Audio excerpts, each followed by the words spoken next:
Bien, hay un himno dentro de lo que es la fe cristiana, en el campo evangélico, hay un himno clásico que fue escrito por Fanny Crosby, que estoy seguro que muchos, prácticamente todos, conocemos, que es el himno de Grata Certeza.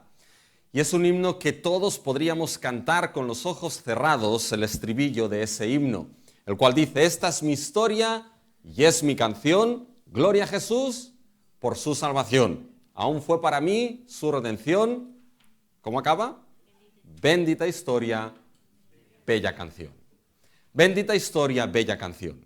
Y es precisamente esa bendita historia, mis hermanos, la que nos encontramos en el día de hoy, en estos capítulos que se han leído. Capítulo 6, a partir del versículo 8, y el capítulo 7 de Hechos.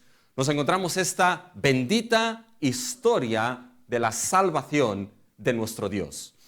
Y se habrán dado cuenta de que hoy tenemos dos capítulos que son largos. Y eso es un problema porque voy a ver cómo predico ya en estas 2 horas y media estos dos capítulos, mis hermanos.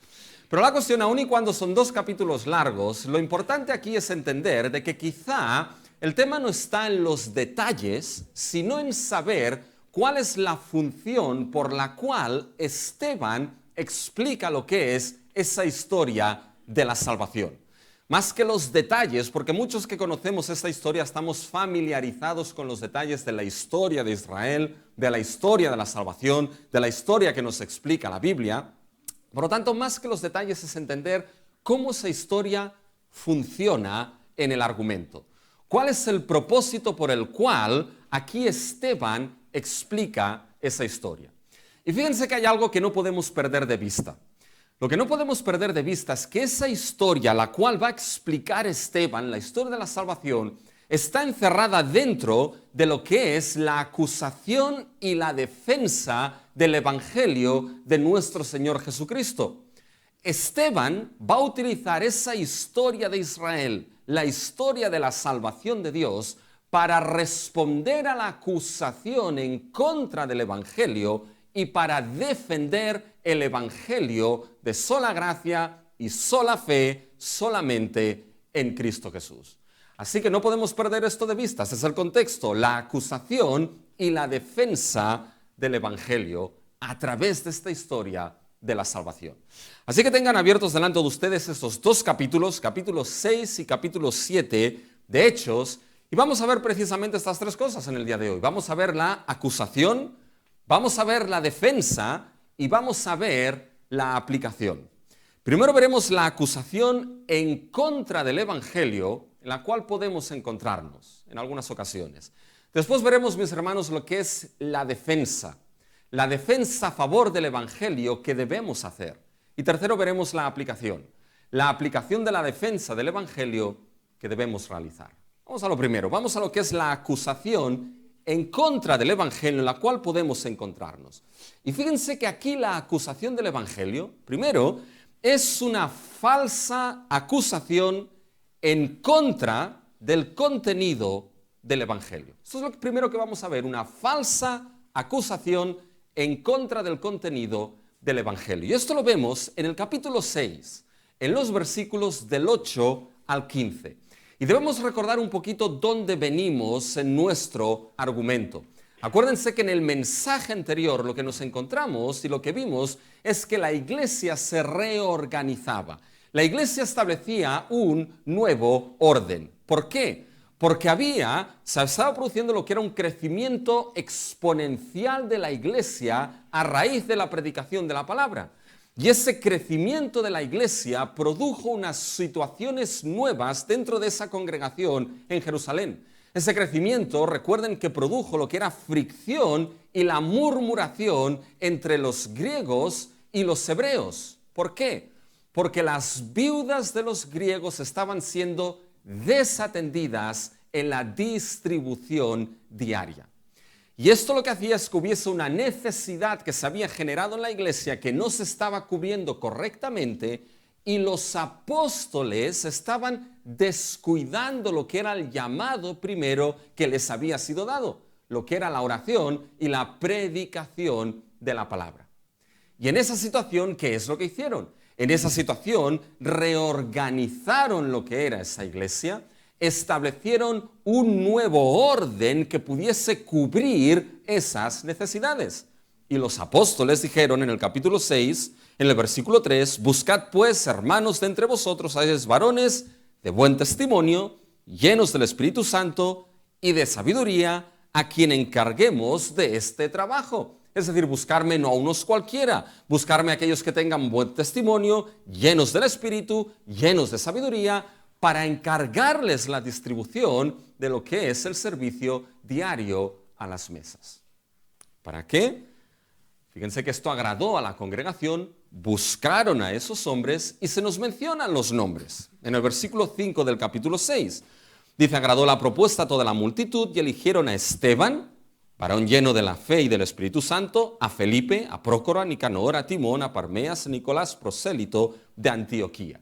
Esos son los hombres que fueron escogidos. Ahora, fíjense que de todos esos nombres hay dos nombres que van a destacar en la historia. Y uno de ellos va a ser Esteban y el otro Felipe. ¿Y por qué estos dos nombres van a destacar? Van a destacar porque nos vamos a dar cuenta, ahora lo vemos y después lo veremos más adelante, de que esos dos nombres, Esteban y Felipe, mis hermanos, destacaron no solamente porque estaban sirviendo a la distribución diaria de las mesas. Destacaron, mis hermanos, porque en ellos también recayó lo que era una función de gran importancia. Sobre ellos recayó lo que era la predicación de la palabra, la extensión de la palabra del Señor, la extensión del Evangelio. Acuérdense que hay algo que les comenté la semana pasada, que todo este orden de la iglesia que vimos en el capítulo 6, del versículo del 1 al 7, todo este orden explicamos que estaba supeditado a algo. Estaba supeditado a que la palabra creciese. Todo este orden se estableció para que la palabra pudiese ser predicada por los apóstoles y la palabra creciese para que la iglesia siguiese creciendo. Fíjense que así es como termina ese acontecimiento en el versículo 7 del capítulo 6. Y crecía la palabra del Señor y el número de los discípulos se multiplicaba grandemente en Jerusalén. También muchos de los sacerdotes obedecían a la fe. ¿Se dan cuenta cuál es el resultado? La palabra del Señor crecía y el número de los discípulos se multiplicaba grandemente. Por tanto, el énfasis recae en que la palabra crezca, en que la palabra se extienda. Ahora bien, ¿saben lo que es lo sorprendente ahora, cuando entramos en nuestro texto de hoy, mis hermanos? Que ese crecimiento de la palabra no era exclusividad de los apóstoles. Porque ahora nos encontramos, mis hermanos, a unos hombres como Esteban y Felipe, sobre los cuales va a recaer también lo que es la predicación de esa palabra, la predicación de ese evangelio, la predicación, mis hermanos, de ese evangelio del reino, de ese evangelio de salvación en Cristo Jesús. Por tanto, fíjense que el tema es este. El tema es el crecimiento de la palabra del Señor, la predicación y el testimonio de esa palabra. Y nos encontramos a un hombre aquí, Esteban, que se encargaba de esto. Fíjense lo que aparece, mis hermanos, en el versículo 8. Fíjense lo que se nos dice. Y Esteban, lleno de gracia y de poder, hacía grandes prodigios y señales entre el pueblo. Escuchen la frase que aparece aquí. Esteban hacía ¿qué? Grandes prodigios y señales. Y eso es una frase, mis hermanos, que debería ponernos las antenas así de grandes. Porque es una frase que ya nos hemos encontrado varias veces en el libro de Hechos. Aquí es la cuarta vez que aparece prodigios y señales. Y no vamos a repetir los lugares donde esta frase aparece porque ya los hemos visto, pero esos prodigios, señales, maravillas, esos milagros, acuérdense qué es lo que eran. Recaían primeramente sobre los apóstoles y eran la evidencia de que esos hombres habían sido escogidos por Cristo para extender lo que era el evangelio y el reino de poder y de salvación. Pero esos prodigios y señales eran algo más. Esos prodigios y señales, mis hermanos, eran la evidencia, y eso es muy importante, eran la evidencia en el presente de la realidad del reino de Dios. Eran la evidencia en el presente de la realidad del reino de Dios con poder para transformar, con poder para sanar, con poder para salvar, mis hermanos. Y fíjense que ahora esta evidencia de este evangelio del reino recaía ¿sobre quién? Recaía sobre Esteban. Por tanto, el contexto, fíjense mis hermanos, la línea. El contexto aquí es la extensión ¿de qué? La extensión del evangelio del reino. La extensión de la palabra del Señor. La extensión del evangelio de Cristo. Y eso es lo que Esteban hacía, mis hermanos. Esteban se iba, mis hermanos, a las sinagogas y presentaba el evangelio y debatían sobre el contenido del evangelio del reino. No sobre los prodigios y señales, sino sobre el contenido del evangelio. Fíjense, mis hermanos, cuando vamos al versículo 9, ¿qué es lo que se nos dice? Dice, entonces se levantaron unos de la sinagoga llamada de los libertos y de los de Cirene, de Alejandría, de Cilicia, de Asia, disputando con Esteban. Fíjense que en la sinagoga de los libertos, eso es un término específico. El término libertos se aplicaba a aquellos que habían sido exesclavos o quizá a los hijos de exesclavos, mis hermanos. Por tanto, podía ser una sinagoga formada por exesclavos o hijos de exesclavos. Hay algunos que opinan que eran no una sinagoga, sino que eran 5, la de los libertos, de Cirene, de Alejandría, etcétera, etcétera. Sea como sea, mis hermanos, fíjense lo que allí sucedía con Esteban y esos de la sinagoga. Fíjense al final del versículo 9. ¿Qué es lo que hacía? Estaban disputando con Esteban. Y eso es la idea, mis hermanos, de disputar, ¿qué es? Aquí no estaban debatiendo teológicamente sobre los milagros, los prodigios y las señales que hacía Esteban. La disputa, mis hermanos, recaía sobre el mensaje que Esteban presentaba. Recaía lo que era la discusión sobre el contenido del mensaje que Esteban les estaba presentando y que ellos no podían resistir. Por tanto, fíjense que el foco, mis hermanos, recae sobre el crecimiento de la palabra del Señor, pero el foco recae sobre la disputa, la discusión del contenido que Esteban estaba presentando. Y ese contenido era irresistible para aquellos que lo escuchaban. Irresistible en el sentido en que no podían, mis hermanos, rebatir a Esteban. No podían, mis hermanos, resistirle eso que estaba diciendo. Porque fíjense que era lleno esa predicación del evangelio de sabiduría y del poder del Espíritu. Fíjense, mis hermanos, en el versículo 10. Pero no podían resistir a la sabiduría y al Espíritu con que hablaba. Eso es lo que básicamente hacía de que ese mensaje que Esteban presentaba no pudiese ser rebatido en ese debate teológico en esa sinagoga, mis hermanos. Y eso es de gran importancia. Eso es algo que nunca podemos perder de vista. Porque Esteban no solamente tenía conocimiento bíblico. Esteban no solamente tenía una teología bíblica sorprendente. Esteban tenía, mis hermanos, mucho más que esto. Tenía conocimiento bíblico, como veremos, conocía la historia de Israel, conocía la historia de la salvación, pero por encima de todo, mis hermanos, tenía esa sabiduría que venía de lo alto y esa plenitud del Espíritu. Y eso es algo, mis hermanos, que todo predicador y que toda iglesia tiene que orar, anhelar y pedir por ello. Porque conocimiento, mis hermanos, es necesario e indispensable. Pero conocimiento sin la plenitud de esa sabiduría de lo alto y sin ese espíritu, mis hermanos, es címbalo que retiñe. Es címbalo, mis hermanos, que retiñe porque muchas veces no hace nada. Cuidado con eso. No quiero decir que la predicación del evangelio llena del espíritu no retiña a los oídos de muchos. No quiero decir esto, mis hermanos, porque la predicación llena del evangelio muchas veces retiñe a oídos de aquellos que no lo quieren y que no lo aceptan, como pasó aquí.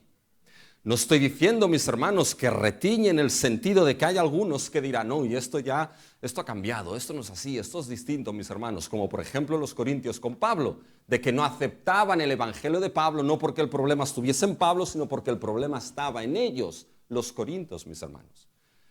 Me refiero, mis hermanos, a que esa predicación del Evangelio sin el Espíritu, mis hermanos, es vacía, es hueca.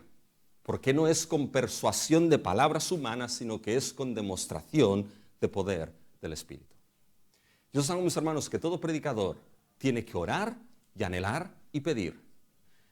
Y toda congregación, mis hermanos, tiene que anhelar, tiene que orar y tiene que pedir. Porque eso es lo que hace ese mensaje irrebatible e irresistible. Y esos que no podían rebatir ese mensaje de Esteban, cuando no podrían rebatirlo, ¿saben qué hicieron, mis hermanos? ¿Saben lo que hicieron? Levantaron falsas acusaciones a ese mensaje. Y fíjense que es algo, mis hermanos, que lo vemos claramente cuando vamos al versículo 11. Fíjense lo que se nos dice. Entonces sobornaron a unos. Fíjense que lo importante que vamos a ver es que la falsa acusación que se levanta es primero una falsa acusación no contra Esteban primeramente, sino contra el contenido del mensaje de Esteban. Y después, cuando van a desacreditar o intentar desacreditar y tergiversar el contenido del mensaje de Esteban, esto al final va a llevar a la desacreditación del mensajero que es Esteban. Fíjense que esto no es tan distinto del día de hoy, mis hermanos. Simplemente pongan las noticias y vean, mis hermanos, la política de España en el siglo XXI. Y van a ver, mis hermanos, como lo que se hace primeramente para desacreditar a alguien es empezar a desacreditar lo que es el mensaje y el contenido del mensaje que se da. Para al final, después de desacreditar con falsas acusaciones el contenido del mensaje, se acabe apedreando ¿a quién? Al mensajero, mis hermanos. Y fíjense que esto es lo que sucede aquí. Empezaron a levantar falsas acusaciones contra el contenido del mensaje de Esteban. Fíjense que lo hemos visto en el versículo 11. Entonces sobornaron a unos. ¿Quiénes eran estos a los que sobornaron a aquellos de la sinagoga? ¿Saben quiénes eran, mis hermanos? Fíjense el versículo 13. Y pusieron testigos falsos. Por lo tanto, estos a los que sobornaron, mis hermanos, eran testigos falsos. Y ya la Biblia te está diciendo que si el testigo aquí es falso, su testimonio entonces va a ser ¿qué? Va a ser un testimonio falso. El testimonio no será verdad. La acusación será entonces una acusación falsa, mis hermanos. Y en aquellos juicios de aquel tiempo del primer siglo, los testigos eran de vital importancia. Pero acuérdense que mencionamos tiempo atrás de que no había abogados profesionales en aquel tiempo. Y las sentencias se establecían muchas veces a raíz del testimonio de los testigos. Se necesitaban 2, 3 testigos para establecer el testimonio, mis hermanos. Por eso tanto el Antiguo Testamento como el Nuevo Testamento establece de manera necesaria la presencia de 2 o 3 testigos para poder establecer una sentencia. El testigo, mis hermanos, hay un término que era el término consolador, el término parakletos en griego, que era un término judicial. El consolador, el parakletos, era aquel testigo que dentro de un juicio daba testimonio a favor de aquel que era acusado. Por eso cuando Juan escribe su primera carta, en el capítulo 2 y en el versículo 1 dice: hermanos, estas cosas os escribo para que no pequéis. Pero si alguno de vosotros hubiere pecado, ¿qué es lo que dice Juan? Abogado tenemos para con el Padre, Jesucristo el justo. La palabra abogado hoy es parakletos, consolador. El consolador, el abogado tenemos para con el Padre a nuestro Señor Jesucristo cuando pecamos delante de nuestro Dios. Cuando fíjense que aquí, mis hermanos, establecen ya lo que es esos testigos falsos. La acusación va a ser falsa. Y la acusación, mis hermanos, va a ser falsa primeramente en relación, como les digo, al contenido de lo que Esteban predicaba. Fíjense, mis hermanos, qué es lo que dicen en el versículo 11. Entonces sobornaron a unos para que dijesen que le habían oído hablar palabras, ¿se dan cuenta cómo es el contenido? Palabras blasfemas contra Moisés y contra Dios. Por lo tanto, mis hermanos, estos testigos falsos hablarían testimonio falso, acusación falsa sobre las palabras, el contenido de lo que Esteban decía. Y era un contenido, decía, le hemos oído hablar en contra, blasfemas, ¿en contra de quién? De Moisés y de Dios. Bueno, ¿qué es eso exactamente? Blasfemas en contra de Moisés y de Dios. Bueno, fíjense que el versículo 13 es paralelo al versículo 11 y nos amplía esa falsa acusación al contenido de lo que supuestamente Esteban decía. Fíjense versículo 12 y 13. Y soliviantaron al pueblo, a los ancianos y a los escribas, remitiendo, la arrebataron y lo trajeron al concilio. Y fíjense, y pusieron testigos falsos que decían, este hombre no cesa de hablar palabras blasfemas, se dan cuenta lo mismo que el versículo 11, contra este lugar santo y contra la ley. Fíjense, el versículo 11 y 13 son paralelos. Les hemos oído hablar blasfemias. Contra Moisés. ¿Qué es esto? Versículo, mis hermanos, 13. Contra la ley. Es decir, estaban acusando a Esteban de que el mensaje que estaba dando era un mensaje en contra de la ley de Moisés, del gran que había dado la ley de Moisés, al mediador de la ley, lo que regulaba la vida del pacto del pueblo de Israel, lo que regulaba la relación de lealtad y decencia de amor del pueblo con su Dios, mis hermanos. Le hemos ido a hablar en contra de la ley de Moisés. Y también versículo 11, ¿en contra de quién? En contra de Dios. ¿Qué significa esto? Fíjense al final del versículo 13. Blasfemias contra este lugar santo. ¿A qué se refiere esto? Se refiere al templo, mis hermanos.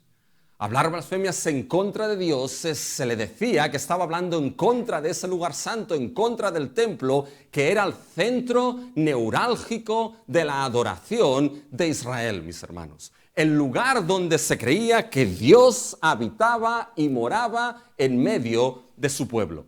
¿Y saben qué?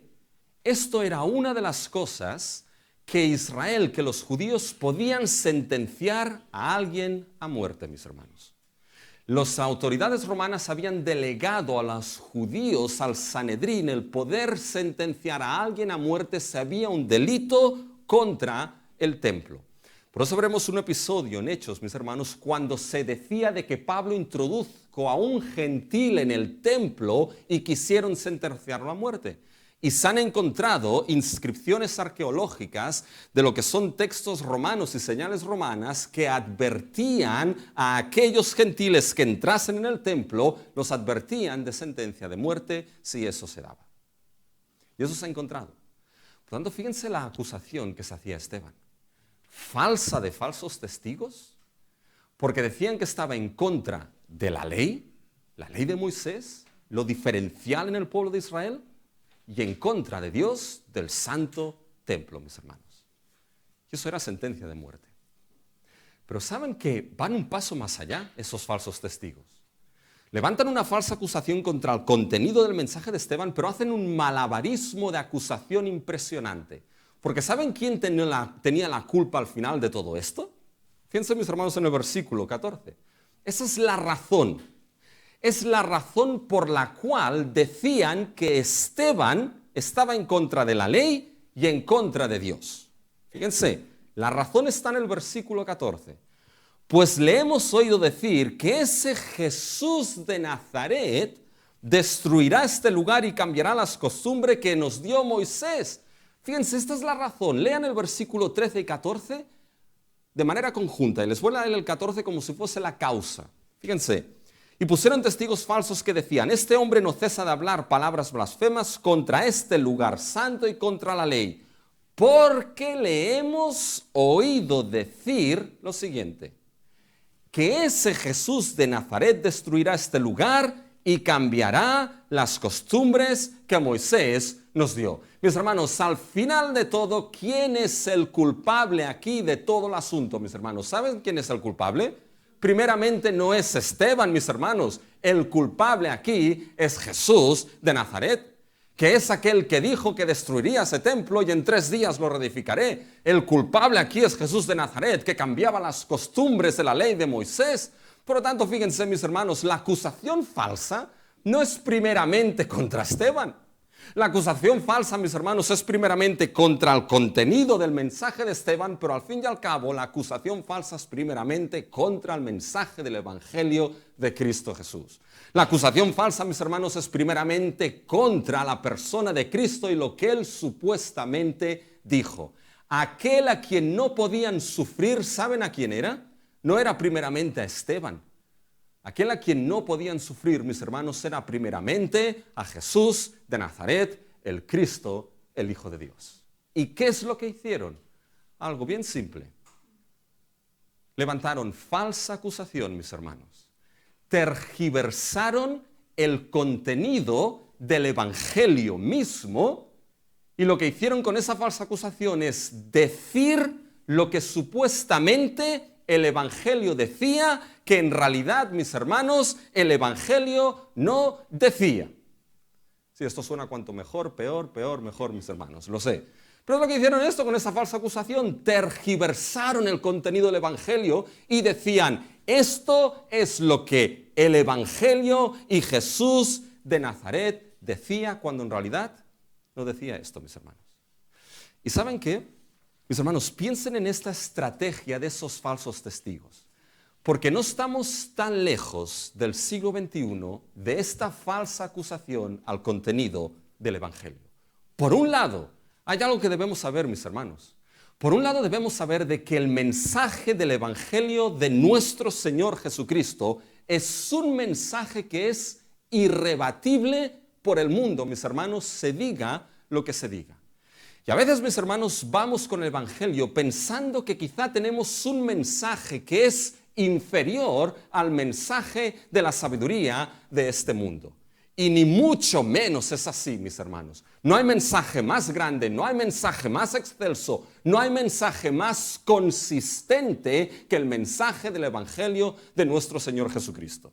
Porque el resto de mensajes de este mundo, mis hermanos, al fin y al cabo, fíjense que todos estos mensajes llegan a un momento de que internamente son inconsistentes, mis hermanos.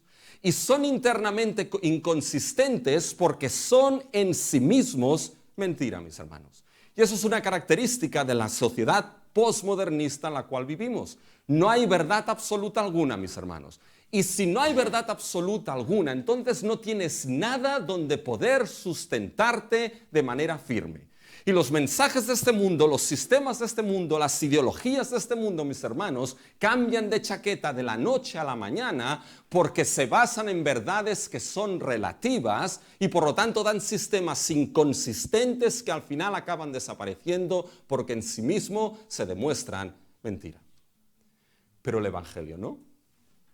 El Evangelio, mis hermanos, es irrebatible porque se lo crean o no se lo crean, mis hermanos, ese Evangelio es la verdad absoluta y es plenamente consistente en sí mismo. Y esto es lo que hace que muchas veces, mis hermanos, el mundo levante falsas acusaciones al contenido del Evangelio. Les hemos oído decir que dicen esto. Y el Evangelio entonces es un mensaje, ¿saben qué? De intolerancia.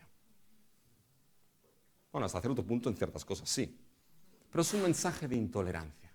Les hemos oído decir que dicen, y el Evangelio entonces es un mensaje misógino que degrada la libertad y la identidad de la mujer. Y pueden ir sumando falsas acusaciones al mensaje y al contenido del Evangelio de Cristo. Y fíjense, mis hermanos, que esta acusación fue una acusación falsa contra el contenido de Cristo y del Evangelio de Cristo. Y en eso nos lo vamos a encontrar en el día de hoy. No estamos tan lejos. La pregunta aquí es, ¿cómo entonces defendemos la verdad del Evangelio? ¿Cómo Esteban, frente a esa acusación, defendió la verdad del Evangelio? Y fíjense que esto nos lleva al segundo punto, mis hermanos. Pasamos de la acusación en contra del Evangelio a la defensa. La defensa a favor del Evangelio que debemos hacer, mis hermanos. Y cuando nos preguntamos, ¿qué defensa debemos realizar? ¿Qué defensa debemos hacer aquí? La respuesta del capítulo 7 es clara, mis hermanos. La defensa es la exposición de la historia de la salvación. Fíjense que ahora en el capítulo 7 entramos en la defensa de Esteban. Entramos en la apología de Esteban. Y esa palabra apología, mis hermanos, es una palabra que viene del griego que significa defensa. No significa, cuando uno básicamente, apología no es buscar aquí, me disculpo. No es disculparse, es defender, mis hermanos. Y nos vamos a dar cuenta de que aquí, Hechos 7, ahora lo que hace Esteban es que va a defender con la historia de la salvación el Evangelio. Y fíjense que en todo el capítulo 7 vamos a ver esa historia. Y como les he dicho, es largo, pero no vamos a ver detalles. Algunos detalles sí veremos, pero vamos a intentar ver lo que es la función de ese capítulo 7 dentro de la defensa de Esteban. Y fíjense que lo que Esteban va a hacer, mis hermanos, lo que Esteban va a hacer es una clase de teología bíblica. ¿Saben por qué? Porque Esteban va a coger la historia de Israel. Va a coger la historia de la salvación y va a empezar desde Abraham, cómo esa historia progresa en la historia y el tiempo hasta llegar, ¿saben a quién? Hasta llegar al justo, hasta llegar al final de esa historia que es Cristo Jesús. Y les va a explicar esa historia para defender ese evangelio. Y uno aquí dirá, bueno, les explica esa historia porque aquellos que estaban escuchando eran primeramente judíos y por lo tanto conocían la historia y sabían de qué iba. Sí, pero eso no tiene que nublarnos algo, mis hermanos. No tiene que nublarnos la realidad de que es importante conocer esa historia de la salvación. ¿Y saben por qué? Porque es dentro de esa historia de la salvación donde el evangelio es dado, mis hermanos. El evangelio no es dado en un vacío histórico. Es dentro de la historia de la salvación que el evangelio es dado, que el evangelio es entendido, que el evangelio es explicado, que el evangelio es contextualizado.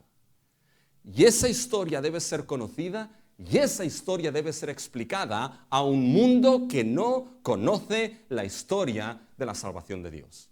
Y explicada a un mundo que tiene el evangelio totalmente descontextualizado, tergiversado y desvirtuado por falsas acusaciones, debe explicarse esa historia porque en esa historia se contextualiza el evangelio de nuestro Señor Jesucristo.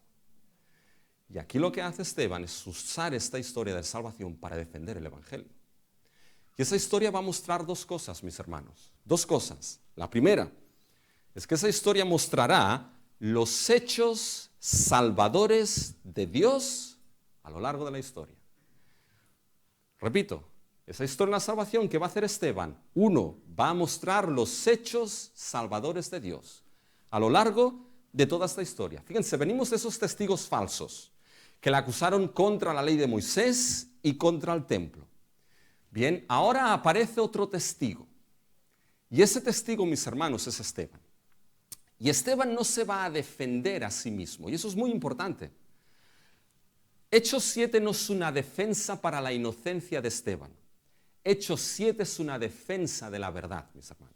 Una defensa de la verdad del evangelio. Y lo que Esteban va a explicar primeramente son las maravillas, los prodigios y las señales, mis hermanos, de Dios en la historia. Empezando desde Abraham y llegando hasta Cristo. Y uno se pregunta, bueno, se explica esa historia, ¿por qué no empieza donde empieza la historia? En el principio, en la creación. Bueno, quizás si tuviese otro contexto, un contexto más gentil, quizá Esteban empezaría en la creación. Como Pablo por Atenas, ¿se acuerdan? Se presentaba o se paseaba Pablo por Atenas y vio una escultura al Dios no conocido. Y les dice, a este Dios os voy a explicar, el Dios que hizo el mundo y todas las cosas que en él hay. Siendo Dios del cielo y de la tierra, no habita en templos hechos por manos de hombres. Pero con esos judíos no empieza ahí. Empieza en Abraham, en el patriarca, en el que Dios le dio a Abraham, mis hermanos, la promesa de ¿qué? La promesa de tierra y la promesa de descendencia. Pero antes de ver esos hechos salvadores, antes de ver alguno de esos hechos salvadores, hay algo que quiero destacar de esa historia.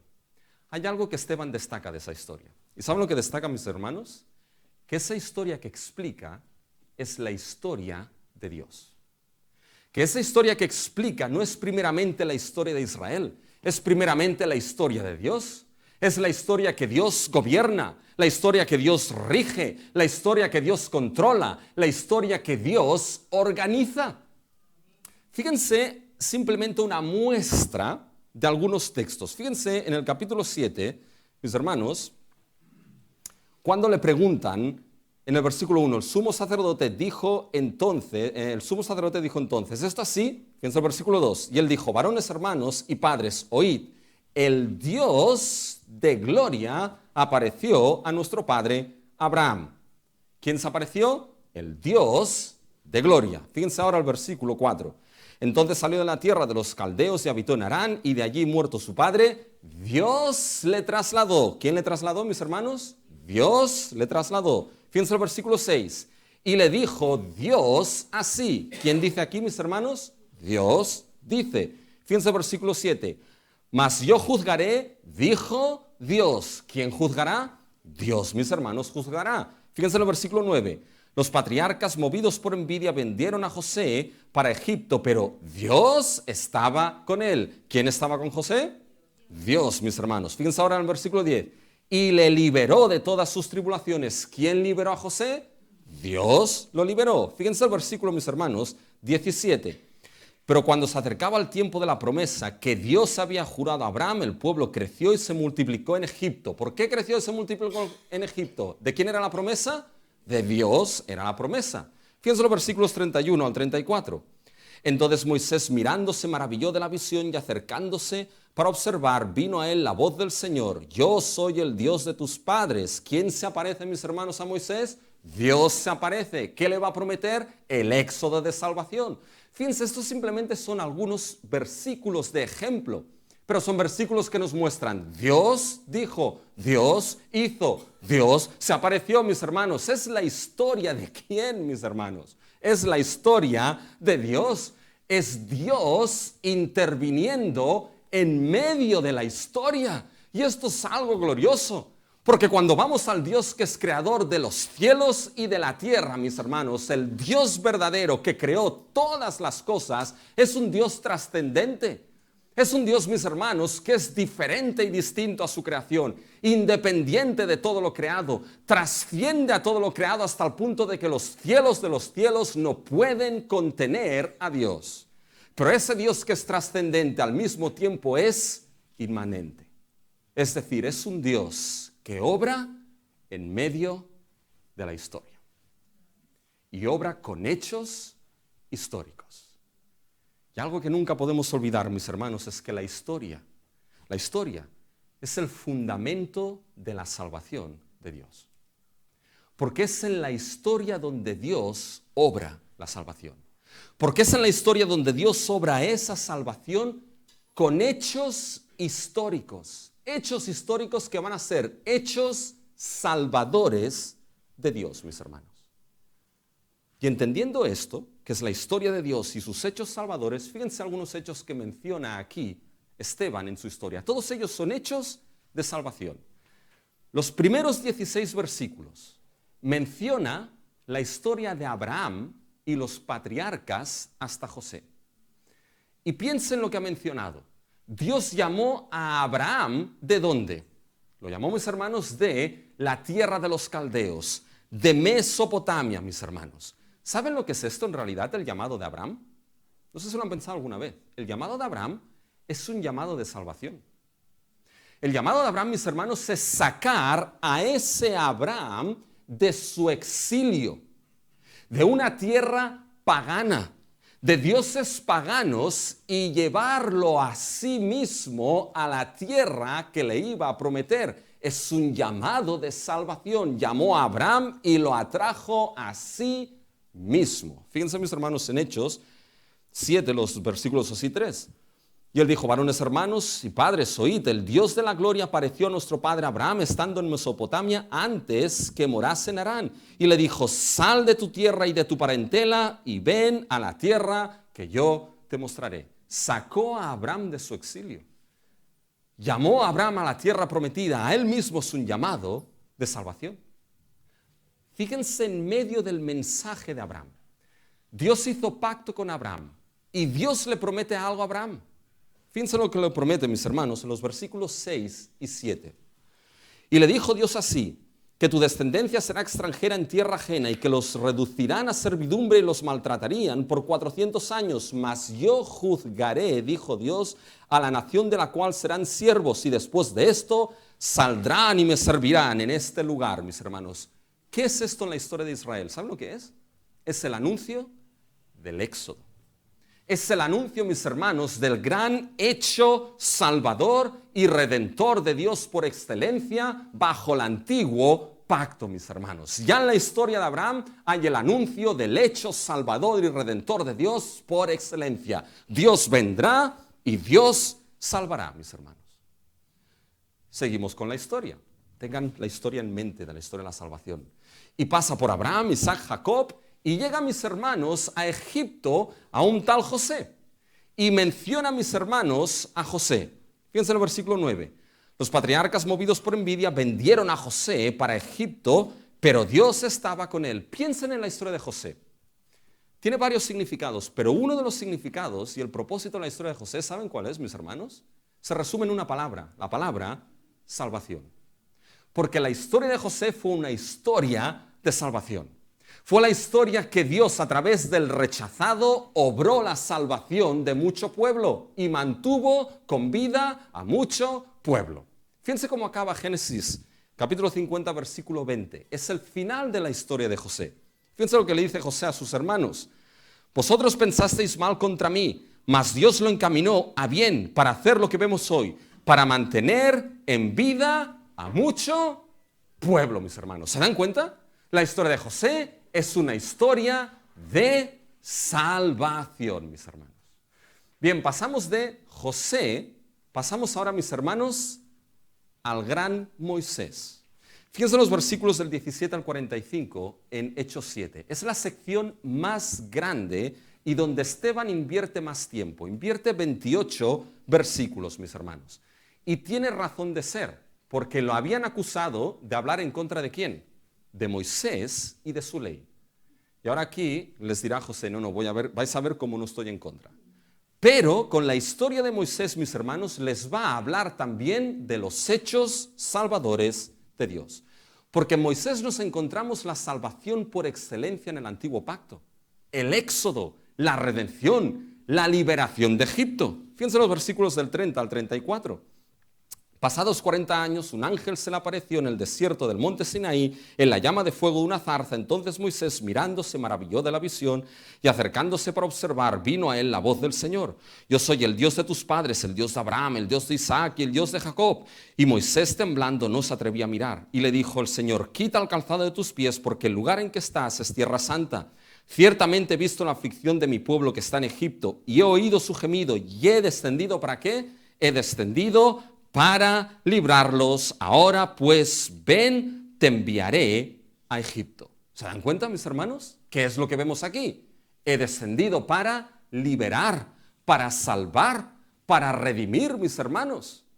Y envió a Moisés para ser el libertador del pueblo de Israel en Egipto. Fíjense el versículo 36. Este los sacó habiendo hecho prodigios y señales en tierra de Egipto y en el Mar Rojo y en el desierto por 40 años. Moisés los sacó haciendo, ¿qué dice la Biblia? Prodigios y señales. ¿Les suena esta frase? Los prodigios y señales que Dios obró en el Antiguo Testamento, mis hermanos, eran prodigios y señales de salvación. Los prodigios y señales que vemos en Éxodo, mis hermanos, son señales de la salvación de Dios en el último Éxodo, que es el Éxodo de nuestro Señor Jesucristo. Y fíjense, mis hermanos, cómo la historia de la salvación sigue. Llegamos a Josué. Fíjense en el versículo 45. El cual, recibiendo a su vez por nuestros padres, lo introdujeron con Josué al tomar posesión de la tierra de los gentiles, a los cuales Dios arrojó de la presencia de nuestros padres hasta los días de David. Josué, mis hermanos, ¿qué es lo que hizo Josué? Introdujo al pueblo en la tierra. Josué, que su nombre significa Yeshua, Jehová salva, de donde viene el nombre de Jesús, mis hermanos. La historia de Josué es una historia también de los hechos salvadores de Dios, mis hermanos. ¿Se dan cuenta de lo que está haciendo aquí Esteban? Les está mostrando esa historia, pero primeramente lo que quiere mostrarles es que esa historia, que es la historia de Dios, es una historia de los hechos salvadores de Dios. Con Abraham lo salvó, con Abraham prometió redención, con Moisés obró redención, con Josué les llevó a la tierra prometida, mis hermanos. ¿Se dan cuenta? Es una historia de salvación. Y no termina ahí, mis hermanos. Fíjense que acaba con Salomón y la construcción del templo. Fíjense los versículos 47 y 48. Mas Salomón le edificó casa, si bien el Altísimo no habita en templos hechos de mano, como dice el profeta. Es decir, me estáis acusando, le decía aquí Esteban, me estáis acusando de que blasfemo contra la casa, contra el templo de Dios. Y no os dais cuenta en toda la historia de que Dios ha habitado con Abraham, ha habitado en el desierto, ha habitado en un tabernáculo, ha habitado con un templo. Me estáis diciendo que estoy en contra de esa casa cuando Dios, mis hermanos, no está contenido por una casa física. Fíjense, mis hermanos, de que aquí Esteban está mostrando esto solo. Solamente quiero que vean esto. Esa historia de Dios es la historia de los hechos salvadores de Dios. Y no termina ahí, sino que llega, mis hermanos, Esteban al último de todos. Esteban dice, ahora toda esta historia de los hechos salvadores de Dios llega al último gran hecho, al último gran prodigio, a la última gran maravilla, a la última gran obra de salvación de Dios, que es la obra que fue hecha en la persona del justo de Cristo Jesús. Fíjense, mis hermanos, cuando llegamos al versículo 52. ¿A cuál de los profetas no persiguieron vuestros padres y mataron a los que anunciaron de antemano la venida del justo de quien vosotros ahora habéis oído, entregadores y matadores? ¿Se dan cuenta dónde llega, mis hermanos? Esa historia Esteban la termina en el justo, en Cristo Jesús, que por aquellos, mis hermanos, fue muerto en la cruz. Termina la historia del justo que murió en la cruz y derramó su sangre para obrar esa salvación que Dios estaba construyendo en la historia. Termina en el justo Jesucristo colgado en aquella cruz, donde se encuentra el cumplimiento último de la salvación de nuestro Dios. Es en ese evento, en ese prodigio, en esa maravilla, donde Dios ha obrado la salvación para el pecador. Y no termina ahí, sino que sigue, mis hermanos. Porque ese justo que murió, Esteban, mis hermanos, ¿lo ve dónde? Lo ve exaltado a la diestra de Dios. Fíjense, mis hermanos, en el versículo 55 en adelante. Pero Esteban, lleno del Espíritu Santo, puesto los ojos en el cielo, vio la gloria de Dios y a Jesús que estaba a la diestra de Dios y dijo, he aquí veo los cielos abiertos y al Hijo del Hombre que está a la diestra de Dios. El que murió, mis hermanos, ¿dónde está? Resucitado a la diestra de Dios, a la mano de autoridad.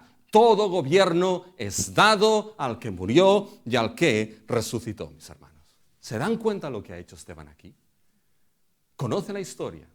Y lo que les ha explicado, mis hermanos, una y otra vez, es que esa historia es la historia de los hechos salvadores de Dios. Y ponte ahora tú con los oídos atentos escuchando esa historia. ¿Qué es lo que esa historia te está diciendo? ¿Qué es lo que esta historia te está mostrando? ¿Qué es lo que esta historia está clamando de principio a fin? Te está clamando de qué es la historia de Dios. Y esa historia, toda ella, te dice en una sola palabra, salvación, salvación, salvación y salvación. Y toda esta historia se centra en un tema. Dios ha obrado en el presente para obrar salvación. Y todo se resume en algo, que esa salvación Dios finalmente la ha obrado a favor del pecador en la persona de Cristo Jesús, el justo que murió y resucitó. ¿Eres capaz de escuchar lo que esta historia te está diciendo? Dios ha venido para salvar. Y mis hermanos, es esta historia la que debemos explicar en este mundo que no la conoce. Es esa historia como el salmo que estamos llamados a hacer, a dar a conocer sus obras, a hablar de todas sus maravillas, a acordarnos de sus grandes maravillas y de los justos juicios y de las obras de nuestro Dios, mis hermanos. Esa historia de principio a fin te está hablando de que Dios ha intervenido no una vez, sino muchas veces a lo largo de la historia, en los padres y los profetas, ha intervenido y se ha revelado como Salvador, para salvar. Pero esa historia te está diciendo que al fin esa salvación se cumple y debes verla en el justo que murió y que resucitó. ¿Se dan cuenta? Esa es la defensa de Esteban. Pero hay algo más. Esa historia no solamente muestra los hechos salvadores de Dios. ¿Saben qué muestra esta historia? Muestra el rechazo continuo de la salvación. Muestra el rechazo continuo de la salvación de Dios en la historia, mis hermanos. Fíjense que hay un tema que es central en esa historia. Y quizás se nos pasa, pero es el tema del rechazo. De que Israel rechazó a su Dios y su salvación. Y fíjense, déjenme simplemente que les muestre este tema del rechazo, mis hermanos. Fíjense que ha mencionado, después de Abraham, Isaac y Jacob, ha mencionado a José.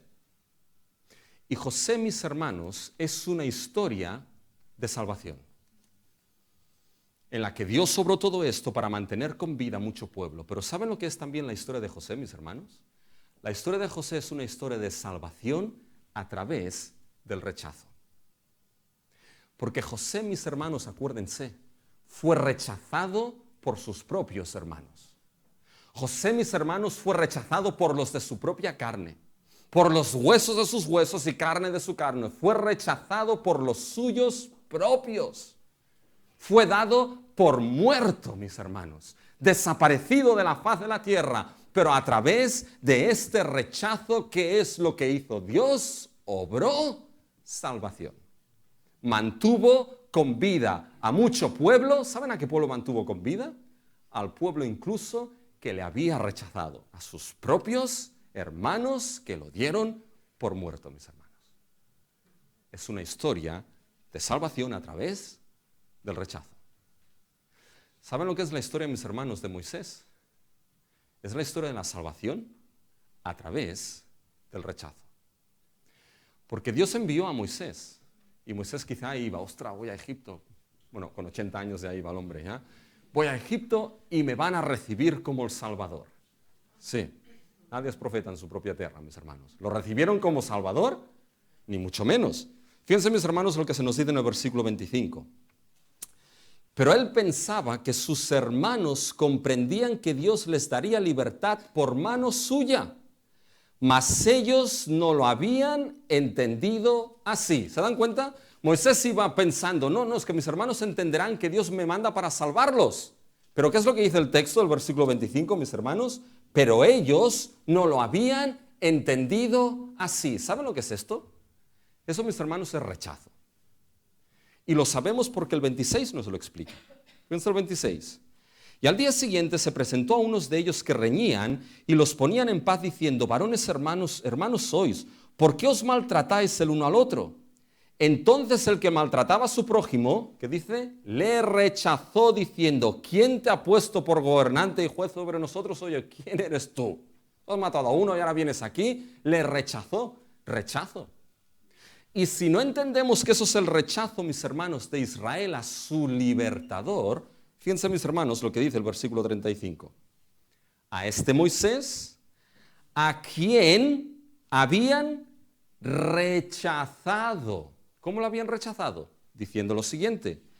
¿Quién te ha puesto por gobernante y juez? A este le envió Dios como gobernante y libertador por mano del ángel que se le apareció en la zarza. ¿Se dan cuenta, mis hermanos? ¿Qué es lo que sucede aquí? Rechazaron a Moisés, rechazaron al libertador que Dios envió, rechazaron, mis hermanos, al Salvador que Dios les estaba enviando para obrar salvación. ¿Se dan cuenta del tema del rechazo? Y sigue ese tema. Fíjense los versículos del 38 al 43. Ese es aquel Moisés que estuvo en la congregación en el desierto con el ángel que le hablaba en el monte Sinaí y con nuestros padres y que recibió palabras de vida que darnos, al cual nuestros padres no quisieron obedecer, sino que le desecharon y en sus corazones se volvieron a Egipto cuando dijeron a Aarón, haznos dioses que vayan delante de nosotros. ¿Qué es lo que hicieron, mis hermanos? Rechazaron a Moisés y en su corazón ¿qué había? Volvamos a Egipto, haznos dioses. Rechazaron al libertador y rechazaron al Dios, mis hermanos, que les traía salvación, mis hermanos. Rechazo, rechazo, rechazo, rechazo. Y después con el templo es lo mismo. Salomón construyó el templo, pero os dirá, vosotros hoy estabais adorando a Moloc. ¿quién ha rechazado aquí el templo? ¿Quién ha rechazado a su Dios? ¿Se dan cuenta del tema del rechazo? ¿Lo ven? Ahora, pónganse, mis hermanos, en las sandalias de aquellos que estaban escuchando. De que ahora aquí lo que ha hecho básicamente Esteban es decirles, la historia de Israel es una historia de rechazo. Del rechazo de la salvación de Dios. De rechazo del Salvador. Ahora pónganse en las sandalias de aquellos que escuchaban y dicen, oye, ¿tú estás escuchando lo que Esteban dice? Dice que la historia de la salvación es una historia de rechazo del pueblo de Israel, del cual nosotros, fariseos, saduceos, Sanedrín, somos los que formamos parte, somos los de pura raza. Y toda esa historia es una historia de, oye, Caifás, vente un momento para aquí, Caifás. Creo que nos está diciendo de que nosotros estamos en la misma situación que ellos. De que nosotros somos los que verdaderamente hemos rechazado a Dios y a su salvación. ¿Y saben qué, mis hermanos? Eso es precisamente lo que Esteban les estaba diciendo. Porque fíjense, mis hermanos, cuando llegamos al versículo 51, aquí viene la aplicación.